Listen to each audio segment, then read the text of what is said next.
I'm so absolutely thrilled to get to So happy to be here. talk to you today. I am a huge fan of your work and teach it regularly, and was in fact just teaching it this morning in my Women in Poetry class. And so I wanted to start with a question related to that, and feel free if there's something you would rather talk about at any point, veer the conversation in that direction. I've got some prepared questions. We'll see where this all goes, and then leave plenty of time for you all to engage too. But we're in the last chapter of Alicia Ostraker's book, Stealing the Language, talking about revisionist mythology, or approaches to and women reclaiming the language of mythology.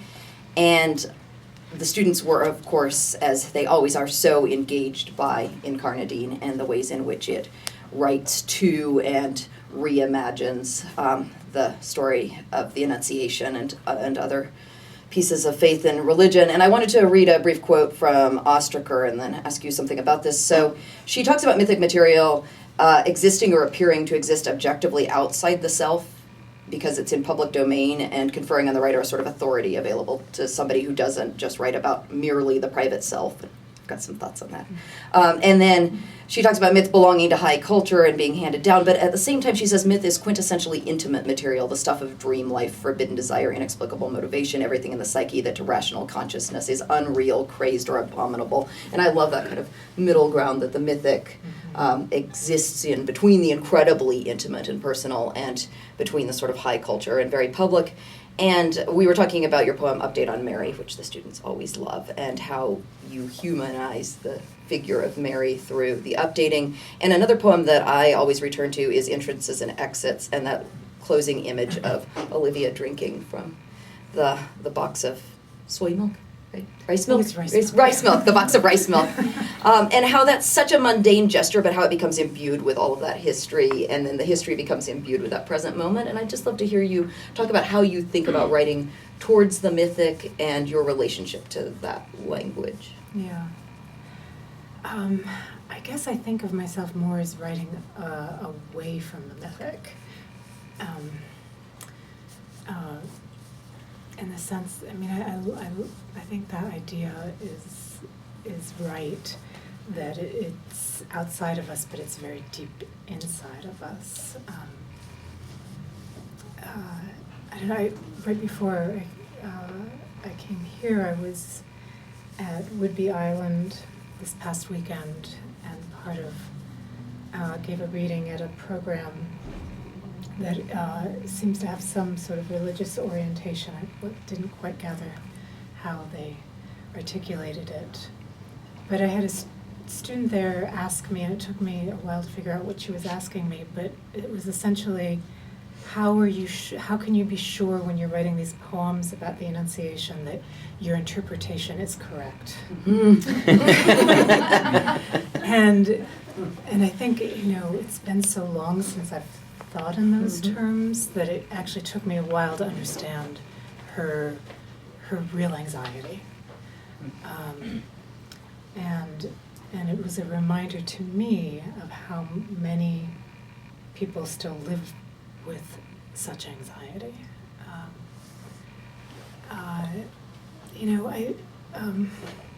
Another way of thinking about this maybe is, I was in Nicaragua in February, and I was reminded that a good part of the world does not have street addresses. I forget that, but even the capital, Managua, there are no street addresses.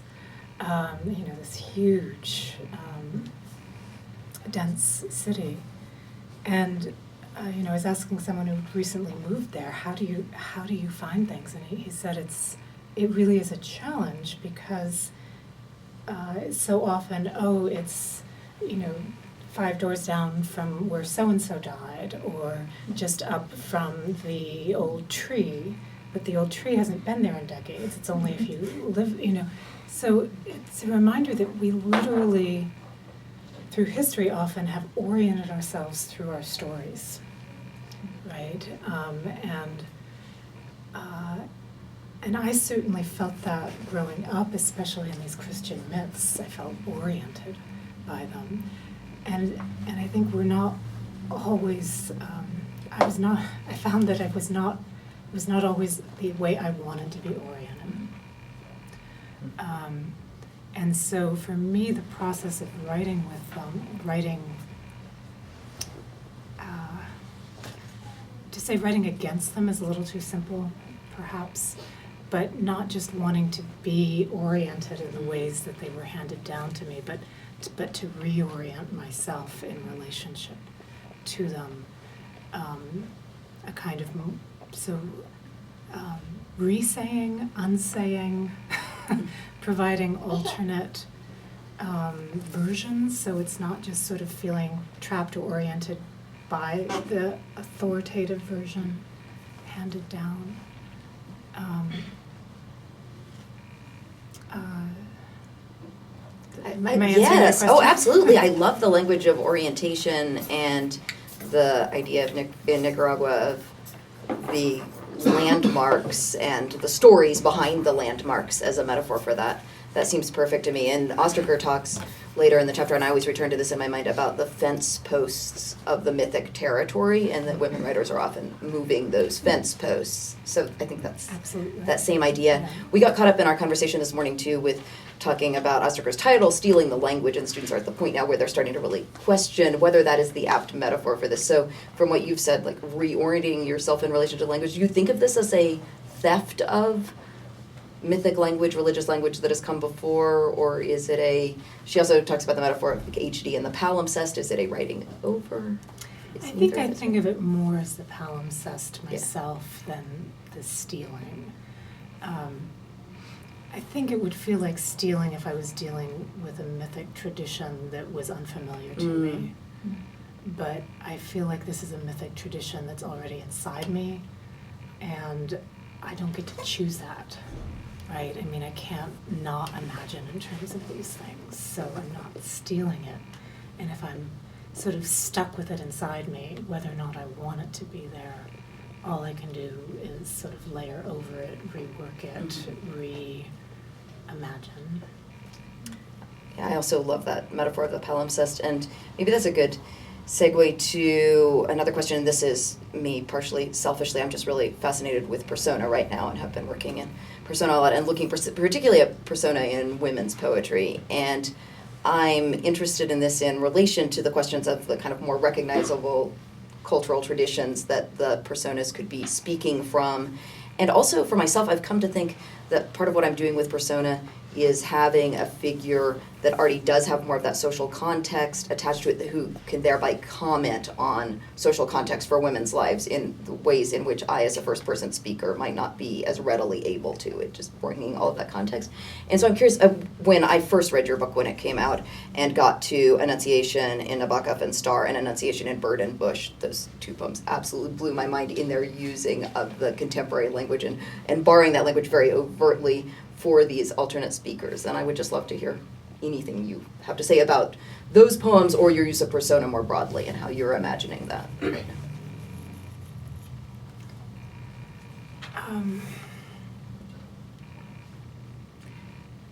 I think what I was not interested in doing was sort of creating a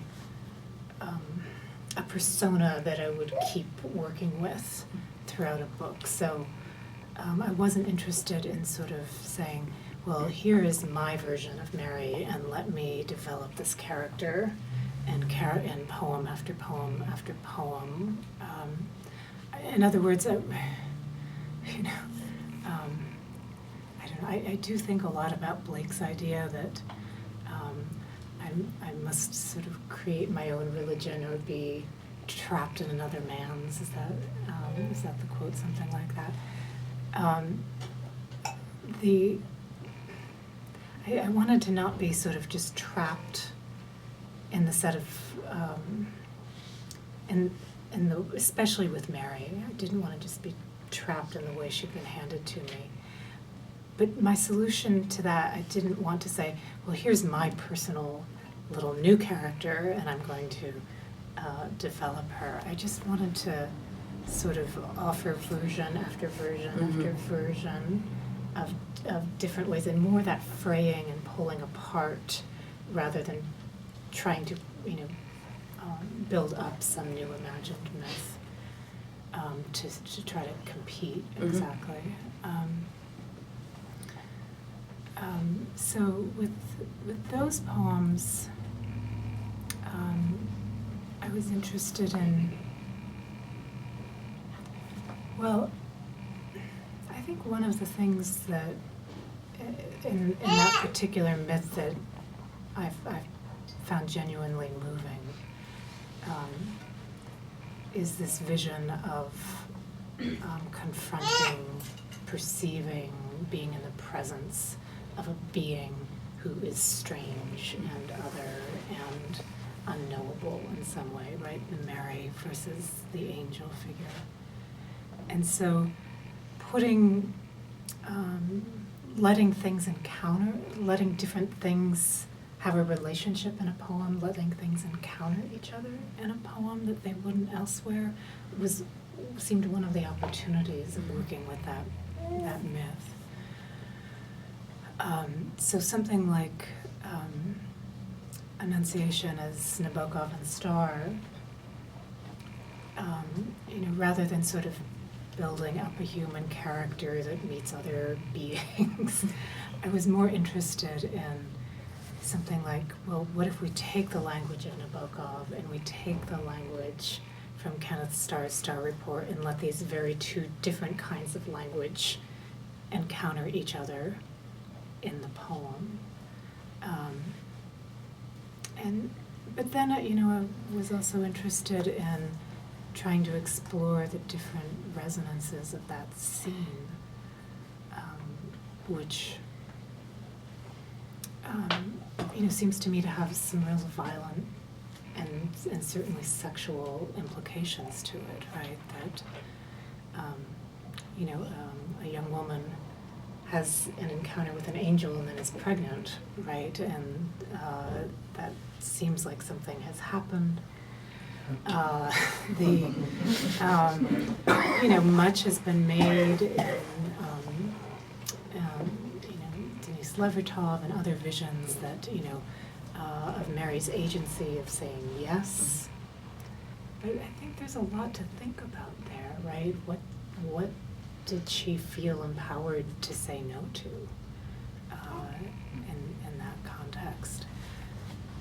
And so by thinking about Nabokov's scene with Lolita and Humbert, and thinking about Lewinsky and Clinton, I hesitate to call it the Lewinsky affair. That doesn't quite seem right. But they all involve sexual encounters where there's an unequal power dynamic. So I thought it was interesting to, just as a sort of imaginative exercise, to let all three of those scenes shimmer at once, let these different kinds of scenes encounter each other in the same scene, by bringing the actual language together. And then the bird in the bush, the bush era feels so long ago now, but at the time, I was thinking it was so easy to mock so many of the ways George W. Bush talked. But there was also just something so strange about it, so deeply strange, the kind of syntax he used. And so, instead of sort of, doing something that felt more predictable and, I hate this, or, well, what if I give that language to the angel figure, right? The strange, unknowable in this scene. And so just to try to create new relationships and new orientations, ways of letting us hear something differently. And then giving the girl Mary figure some of the language from Senator Byrd, who was one of the few senators, he's from West Virginia, to stand up against the Iraq War. And so, it's about taking a familiar scene and finding meaningful ways to make it strange again, to find new ways to use it as a meditation, right? I'm so struck in that poem. I was going to look for the exact wording, but I can't tell you how many people prayed, but a lot of people prayed, and how we think about that in sort of surface contemporary politics as just an excuse to go to war or something, but then that gets applied to this idea of this ultimate act of devotion that Mary is supposed to take on, and so that language becomes so repurposed and so timeless, and we see, I mean, back to the Palimpsest, we see the layers played out, which is so fascinating, and the idea of how to approach material where there are figures who are so other or so across time. And one of the things that I love about your work is that you don't just, I mean, I love many authors who do stay with a single persona. It's funny, I don't know why this is up here, but Kaki Wilkinson's book, which does exactly that, happens to be sitting up here between us right now, but I love the number of different ways that you pivot around the same stories and approach them. And I read in an interview that you did with Shara Leslie that you said, "My best hope as a poet is that my forms can be wiser than I am." And of course, you write in such a wonderful variety of forms, and that's also one of my fascinations. And I'd love to hear you talk more about your process in relation to form and that idea of the form leading you towards meaning and how that process of discovery. I mean, that to me is, I don't know, it's the richness of the process for me. I don't know exactly how to talk about it. I feel like it happens every which way for me, which is part of what makes it continually dynamic and exciting. Finding poems that feel directionless, and then stumbling upon the right form that seems to deepen or reorient it. And sometimes I start with the idea of a form, and what will that form allow? So for example, the poem I have called Girls Overheard While Assembling a Puzzle, and the voice of various girls trying to assemble this scene. It was an idea, and I really, it felt unwieldy. It felt like it could go on forever. And that, in the process of that, I stumbled upon the idea of the abecedarium, right, which actually seemed to make a lot of sense with that material, in that it really was thinking about how we are initiated into these myths. We are initiated into the kind of language of this myth, of this myth, and girls into the language of this virginal ideal. And so, the way that form pushed me and reoriented me was very exciting. But other times I'm really interested in starting with a form and just see what kind of thinking is possible within that form. I'm really interested in just different forms as different modes of being.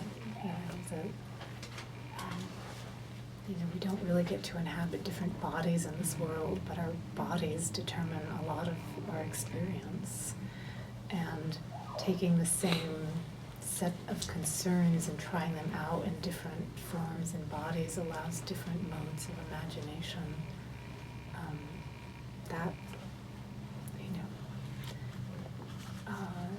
And I do think that forms endure in part because they shape our imagination in a way that's meaningful.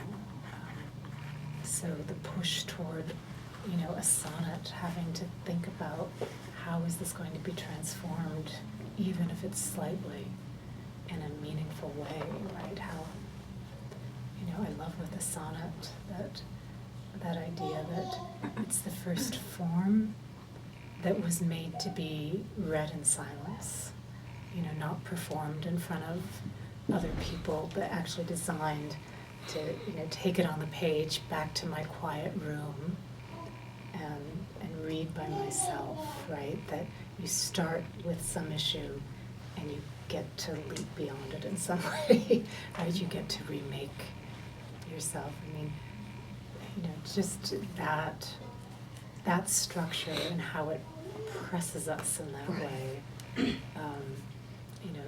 I think there's a big reason that that's endured. Yeah. I love that idea of that being the private reading experience versus the more repetitive forms and the ways that they unfold. I didn't realize that the sonnet was you just taught me that about the history of the sonnet. I didn't realize it was the first form. That's what I've read. I believe it. It makes sense. It makes sense to me. What are your formal concerns in the work that you're working on now in contrast to Incarnadine, or in comparison or extension from that? What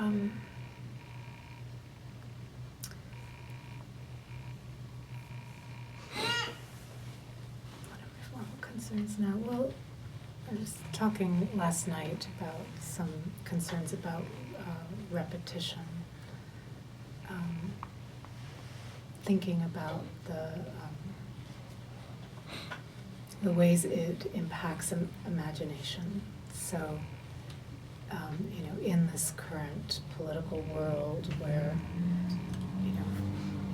we understand more and more how little facts impact us once our attitudes have been formed, but repetition can actually have enormous impact on us, right? The more we hear things, the truer they sound. And I've been thinking about that in poems, how to think about, I don't know, even poems as spells. Mm-hmm. After the election, Bob Hass said, I want to write a poem cursing Comey for all eternity, and I want it to be a great poem, so it will live forever, forever cursing him. And I've been thinking about the way that poems have this kind of life of potential spell. But I guess I've been working mostly on elegies, and an elegy in relationship to repetition in terms of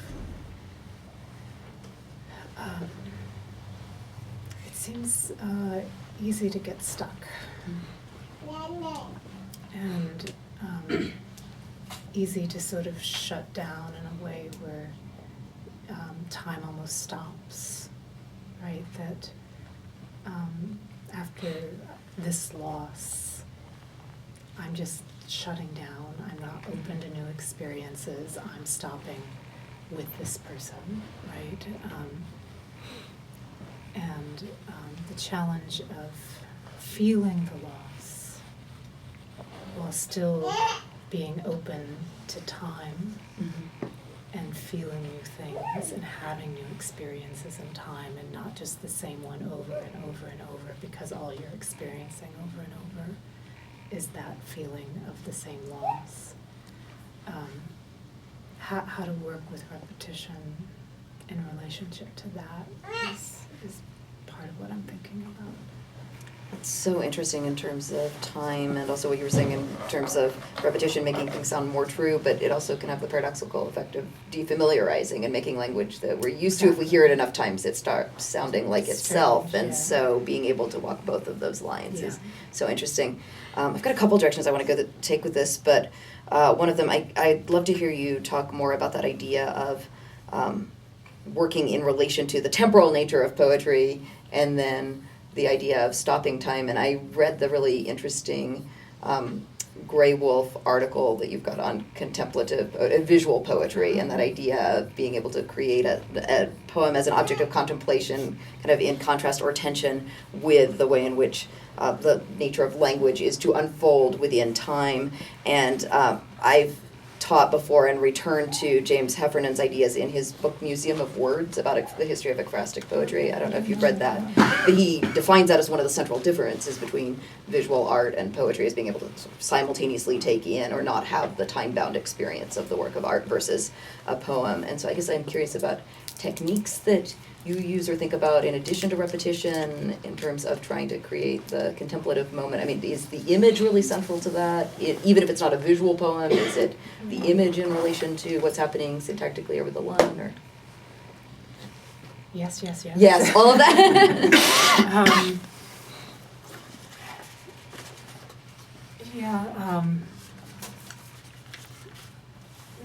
With Incarnadine, I really was interested in that central image of the Annunciation and the central story of the Annunciation, and being willing to return to it over and over and over to sort of break open contemplative possibilities.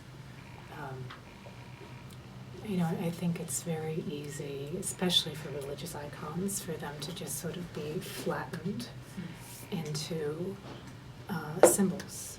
So, I have a little symbol of what, the dove or the cross, or, I can wear it as jewelry, I can put it on my Facebook page, and everybody knows what it means, right? It's an identity marker.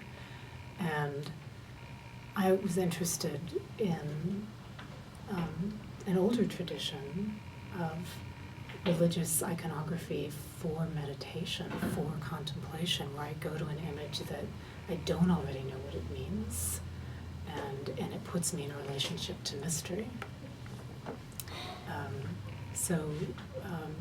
Returning to something over and over and over, and seeing different possibilities, either in the story, characters and the visual. I mean, to me, having access to multiples is what allows the sense of potentially breaking it open.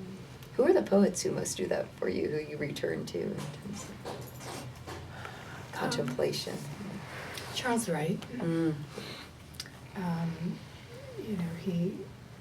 It's astonishing how he's always accused of sort of the same poem over and over and over, and yet it's remarkable to me how radically different the contemplations are within seemingly similar material. George Herbert, Donne, Bishop, I think, in a lot of ways. Gerard Manley Hopkins.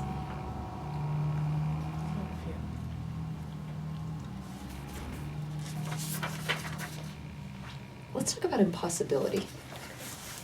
So, in one of your interviews, you end with a quote that I've loved for years from Lewis Carroll with Alice, saying, "There's no use trying, one can't believe impossible things." And then the Queen says, "I dare say you haven't had much practice. When I was younger, I always did it for half an hour a day. Why, sometimes I believed as many as 6 impossible things before breakfast." And I'm curious about how you write towards what seems impossible. You talked about this a little bit in terms of the elegy and grief and the being stuck, and how you move beyond that, or how you represent that. But I'd be interested in other ways in which you write towards what seems most impossible to you conceptually or otherwise, and the advice that you give your students or might give to them when they're struggling with that same challenge or opportunity of writing towards the impossible or believing the impossible. Right.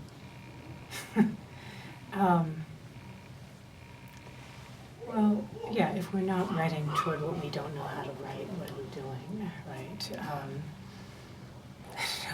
I like Berryman says, there are so many ways to ruin a poem, it's amazing any good ones ever get written. So just the act of writing a poem seems impossible often. And then when we have this embarrassment of riches in our tradition, right? What are any of us doing in trying to make new poems? But I absolutely believe we need them, because we're in a new world every day that needs new ways into it, I think. As much as the old work speaks to us, I think, I don't know, I really like the idea that language, that poets are involved in renewing language for every generation, where we're, it's so easy to just feel so cynical. And when we're in a world where language is so much, we experience it, it seems most of the time, or a lot of the time, as manipulation, as deception, as, as untrustworthy. To try to find ways to let it say something that feels true, or is at least trying to break it open in ways that move it closer to being true, feels impossible most days. And yet that's what else, what other choices do we have if we're going to have a language to try to reach each other? So Absolutely, and one of the many things I admire about your work is you're going towards these stories that seem impossibly painful, like so-and-so descending from the bridge, for instance, and you've got that line in there when you say, it's a stanza, where you say, but you can't have two worlds in your hands and choose emptiness, which is so heartbreaking to me every time I read it, because of course she does do that. She does have two worlds in her hands and choose emptiness, and yet you're holding that in the stanzas, kind of holding this impossibility of, well, but you can't make that choice. How could you do that? And holding on to that, and so I love those sorts of inhabitations of. Yeah, well, and I suppose I was also thinking about, yes, that's true, but to have it. And then it's a haunted emptiness. Mm-hmm. Yes. I guess that's what I mean. Right. It's not pure emptiness. Right. Yeah. I'll ask one more question and then open it up so you all have plenty of time for, I'm sure, the many questions out there. But this is back to something that we've touched on tangentially in several ways about this current moment, and in your National Book Award acceptance speech, I'm sure you've had this quoted back to you so many times, Paul Connolly, you quote Paul Connolly as saying, I believe it is not arguing well, but speaking differently that changes a culture. And I felt at AWP this year, just in the conversations I'm having with my students and everything, we're all trying to figure out how to speak differently and how to renew the language, like you're saying. And I'd be interested in hearing you talk about poets who you see working in this contemporary moment, who you think are doing that in ways that we should all be taking note of. Yeah. I think Nathaniel Mackey is doing some pretty interesting work right now in just even sonically, the way his poems sound and the way he's bringing old myths and remaking them.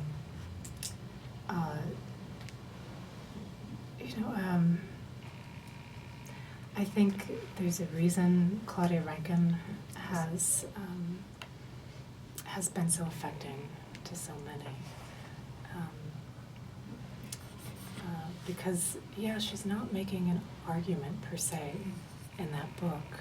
Citizen, she's holding up experiences and voices, and I think that's a pretty beautiful example of Paul Connolly's. Yes. Even the way she's employing the second person throughout that book.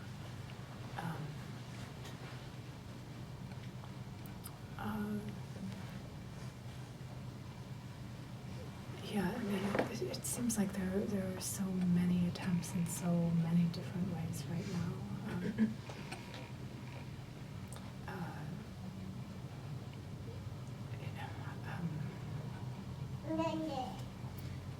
I'm drawing a sort of terrified blank and sort of thinking of everybody at once.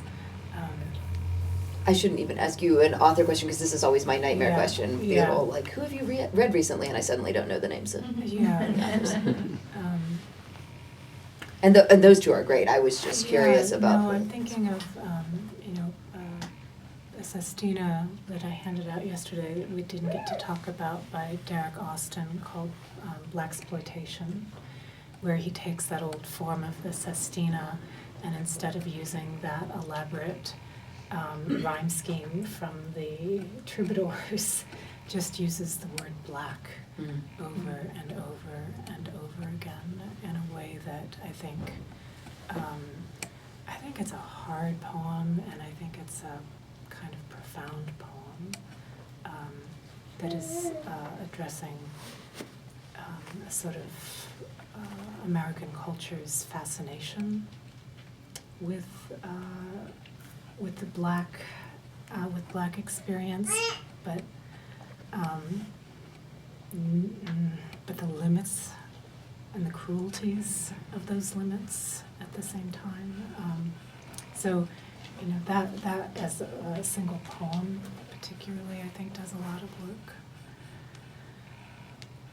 I haven't seen that one. I have to steal somebody's packet from last night.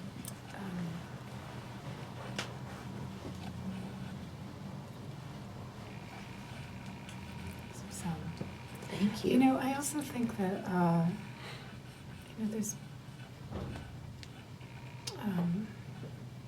I think a lot of poets are holding up in their work right now. I'm sort of blanking on examples. I feel like I've seen this in any number of places, where they're holding up various aspects of the American myth, and especially American exceptionalism. And I think that probably matters a lot at this moment. Yes. To not pretend that, I don't know, there was a novelist who said recently, he said, stop saying, I won't say we're better than this, we are this, right? Like, we have to start there. And if we're not willing to confront that and the ways we have been less than our ideals for a long time, and from the start, then we're not being honest about how to move forward. What a great line. Thank you so much for all those answers. I could keep asking questions all day, but I want to hear what you all have to say.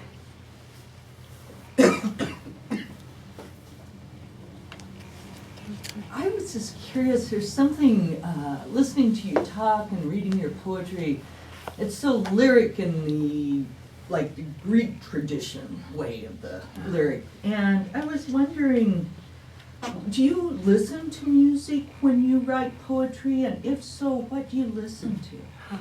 I don't. I can't listen to music while I'm writing. I'm way too. It's distracting from the sound of the words for me. So, but I absolutely feel like I have to say words out loud, and I can't be in a relationship to how to move with a poem if I haven't tried to say it out loud and listen to how the words resonate against each other.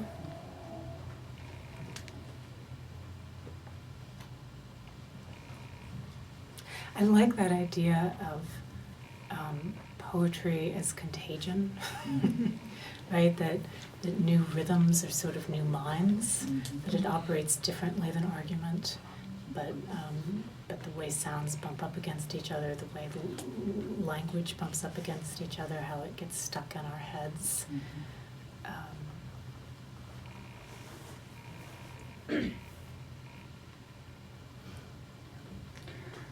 I want to push a little more on this idea of form, and particularly the interplay of form and language. And you said something a little bit about language as this kind of deceptive tool. But one of the ways that I've thought about language and in my own poems is this idea that language, once we put something in words, it gives a kind of authority to an idea, and that once we use language to describe it, there's this kind of certainty. And one of the ways I've tried to push back against that is by playing with form, sometimes with varying degrees of success. And I know you've said that how you discover the form happens in multiple various ways. But to me, and I'm thinking of a poem like How Not to Speak of God, right? Where, the form that you choose there does so much to sort of break down some of the mythical ideas that it inhabits, but at the same time seems to reinforce them in some ways too. So you're better at it than I am, and so I wanna just keep pushing on how maybe some steps that you take. I know you say I mean, it can't always be just a matter of stumbling into it or trying it out until it works. Well, I think a lot of it is just attempts, right? I mean, just trying out, and most things don't work. But, keep throwing paint at the wall until, you figure out a relation. But I do think that one of the great possibilities of form is not to entrench things deeper into their meanings, but to pull against the meanings they are straining toward. So form intention with content, and that complexity feeling a little bit more honest than a form that is simply an echo of or an entrenchment of its idea. So, I mean, to me, Dickinson is sort of the queen of this, right? And I think about this all the time because I love it so much. I love when Higginson comes back at her with this critique of her rhyme, basically saying, you have to drop this, you sound ridiculous, you sound like a child, grow up already, write some mature poems. And she says, I thank you for your justice, but could not drop the bells whose jingling cools my tramp. So comparing herself to this horse doing hard labor, and that the bells, those rhymes, they're not merely decorative, that she actually needs that to pull her through, to get her through the labor of this very dark material. And so that tension, right, of the bells and the hard labor of the material she's going through, right? So, there's a tension between material. With the How Not to Speak of God poem, that for me was an example of starting with the form. What can a form do? I didn't have an idea for that poem before. I just thought, well, what would it mean to write? So it actually started when I looked at Helen Vendler's diagram of the prayer poem that we looked at last night, and thinking, well, I kind of love this image. I love it as a contemplative image. But this is not the ideal version of the Herbert sonnet because order matters. What would it mean to write a poem where that form is the best form of it? And so I started by thought, well, Herbert did prayer, I'll do God.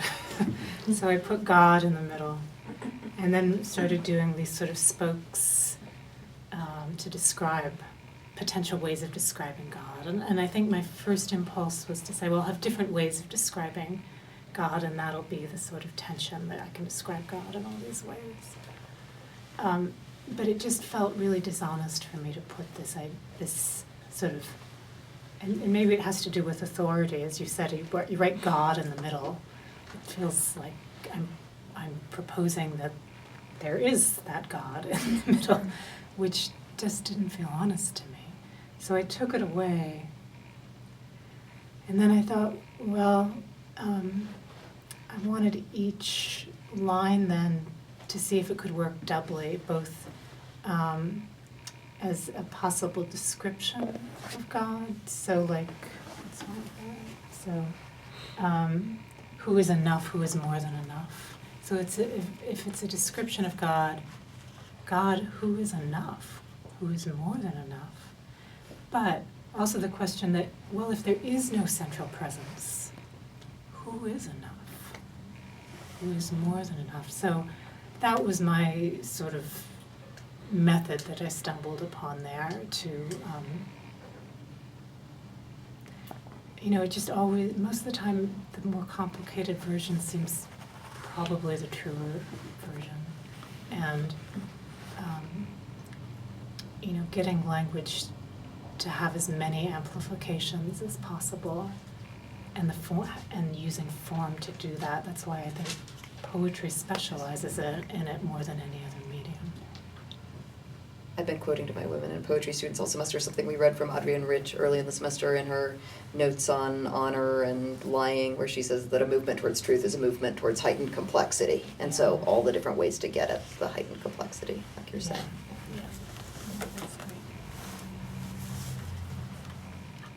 So I'm thinking about granted as well as incarnadine, and I guess so, as Alexandra pointed out, the use of myth as this dreamlike intimacy, as getting at intimacy, and I guess I just want to think about your different ways of approaching intimacy within your poems, specifically the ones that contain myths and the ones that don't, and how you kind of navigate that, and yeah. Can you say again, what, navigate? So the use of myth for approaching intimacy, and then the poems that don't use myth as well, and how those compare or speak to each other, and your thought process of deciding, I guess. And one of the ones that we had talked about in workshop the other night was Heaven in Miniature, and the use of the intimate, beautiful descriptions of Odysseus's story in contrast to that hugeness of the very personal story, but then can only be attempted with I tried imagining, I begin, and that it's his story where the intimacy really lies, and yet there's this huge distance to the mythic. Yeah. I don't know that I have a method for it. I'm aware that one of the opportunities of a collection is to let the poems speak to each other and the way, so for example in Incarnadine, I wanted every poem to be in relationship to that Annunciation myth, even if they weren't directly reimagining the scene. Part of what I'm interested in is just the way the myths we carry shapes our imagination, and the problems of that and the opportunities of that. So with the Heaven in Miniature, that was written for one of my students who died very young in a car accident. And it was the week before she died, she was talking to me and said she really wanted to believe in the afterlife. She really wanted to believe that, but every version of it that had ever been presented to her just seemed imaginatively unbelievable. She just didn't believe it, but she found herself really wanting to believe it. And so when she died, I thought about this all the time, and it wasn't a matter of saying, she has an afterlife now. It was wanting to say, is there some version that Tina would have found imaginatively believable, right? To think about that. And that's why the poem begins, I try to think of this, and I try to think of this, and all of these sort of more generic versions that I don't know how to push, I don't know how to take anywhere, I don't know how to make believable in a way that would have potentially maybe resonated with her. And then I landed on this moment in the Odyssey. This moment after, which does seem like this an amazing moment in the poem, where he's been, away, he's been wanting to get home for 20 years, and then, this moment he actually wakes up at home and doesn't know it, doesn't recognize it. And that kind of disorientation as a way of waking up in some other life and not recognizing what it is or anything that's happening, that seemed maybe a way in. And I also just love that moment in the Odyssey where, because he can't figure out where he is or what, he just has this sense that something's lost or missing. He can't figure out what it is, so he starts counting up the treasure. I feel like I recognize that moment, right? That, because I have that feeling all the time, like, I feel like I'm forgetting something. What am I forgetting? So I'll start counting. I have my keys, I have my wallet, I have my credit card. I start counting things to try to figure out what it is that's missing. And it just seems such a human moment to do that in that disorientation.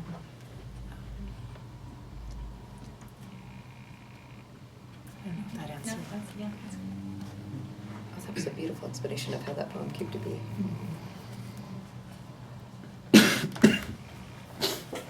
I'll stand up. Right. Wow. I have a question about concrete poetry.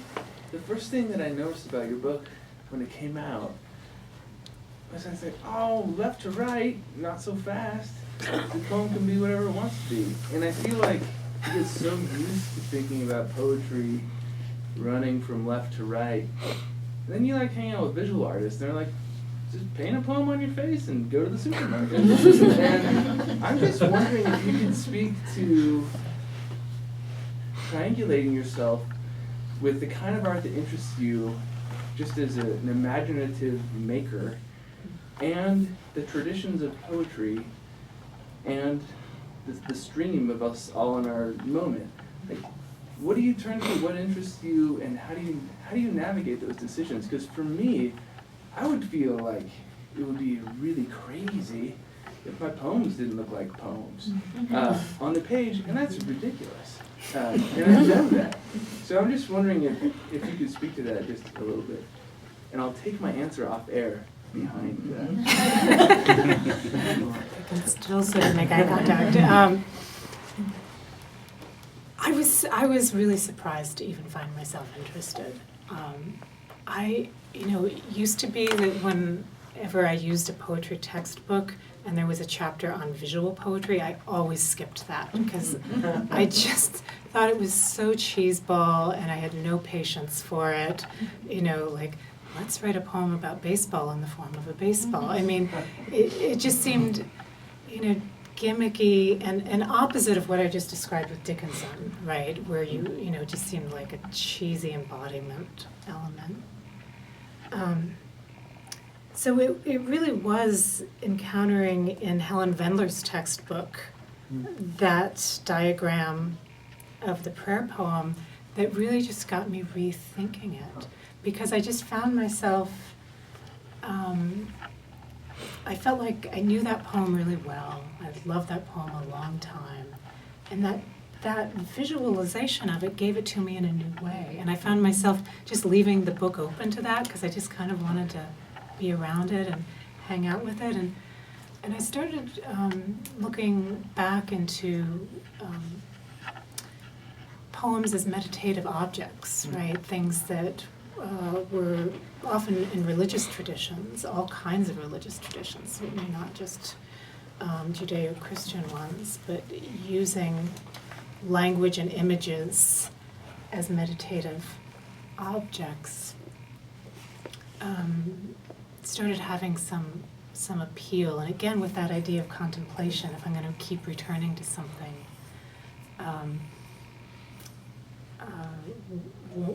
thinking about that relationship. So the How Not to Speak of God one that we just talked about was my first entry into it. And I still feel like I'm not quite sure how to proceed with it because I do think it can get awfully gimmicky. But once I had that one, I thought, I can't just have one poem in the book that is this overtly visual and no other. And one of the things I thought about it is, if all sentence diagramming was this intuitive and this beautiful, we would all love sentence diagramming. And sentence diagramming is not, right? But I had this moment a few summers ago where I was at my mother-in-law's, who she just died this last year at 94, but she brought out these old notebooks from when she was a schoolgirl in school in the Great Depression, and all they would do in English class, like for years, was just do sentence diagrams. Mm-hmm. And she just had these notebooks and notebooks of these sentence diagrams, and she had this beautiful cursive, precise writing, and these incredibly elaborate diagrams. And I just thought, these are beautiful. And I've never thought of sentence diagramming as beautiful before. And then I started thinking about it as a potential meditative object. Because even though I'd done sentence diagramming, I knew the conventions of it, so I could read it as a sentence. Some of hers were so complex, I lost track. Like, how does this hook up with this? And it made me realize, even though the intention of this diagramming system is to say, the sentence has to go this way and no other way, and it's precisely right. If it doesn't fit this test, then it doesn't work. The effect of looking at a sentence diagram when one has some distance from it is a sort of choose your own adventure sentence, right? And I loved that tension, that idea that one can sort of find different pathways visually through that old system. So that was the idea for that one. I think it is really exciting to think about space and different orientations to put the page.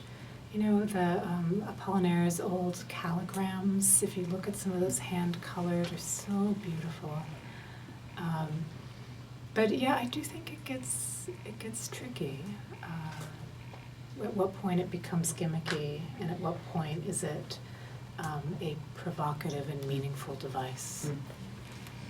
Back to your idea earlier about the poem as body, and I mean, one of the things that we were talking about this morning is the way the sort of fundament of the sentence is figure poses, and then what enters that body or not, and how we read that relationship. It gets so complicated and interesting here in the way it's presented, and so I think that's very much what you were saying with Dickinson, of the form and content being in these interesting tensions and conversation with each other. Yeah.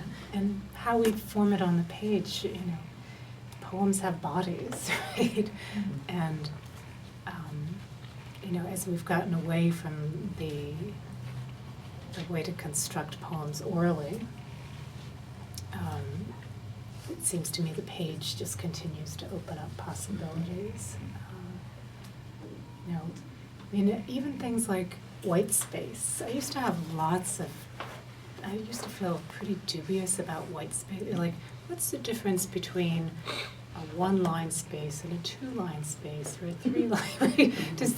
At what point does that even matter or have effect?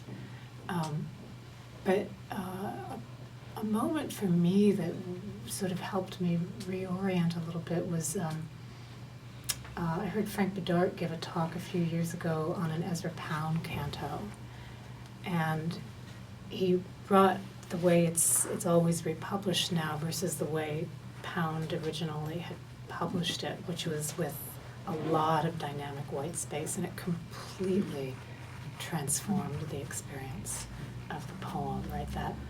That white space sort of became an almost electric field on which these sort of fragments erupted versus the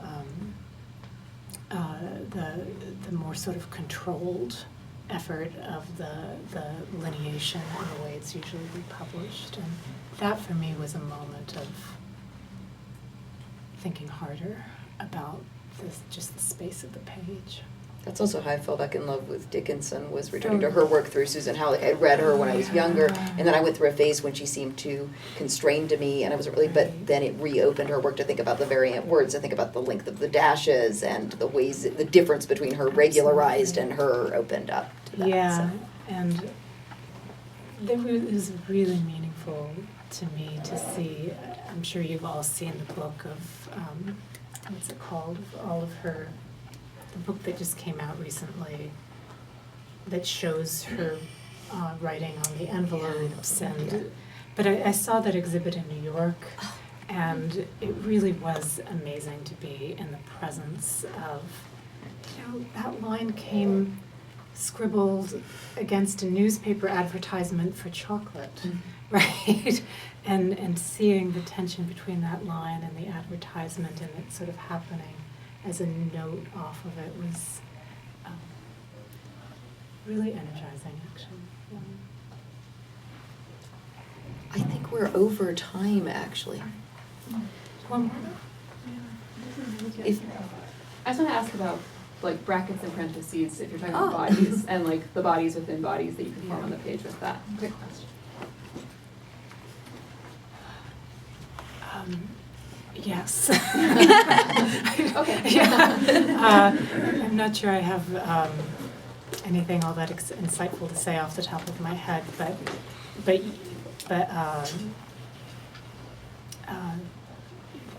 it seems to me actually a sort of underused device and a really exciting one.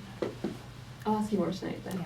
Yeah. Lauren got obsessed with this reading HD's trilogy in the fall, and were you obsessed before, or was that just that was No. okay? So- That was the beginning Yeah. of the right. Exactly. Yeah, yeah. It's been very interesting. Thank you so much again.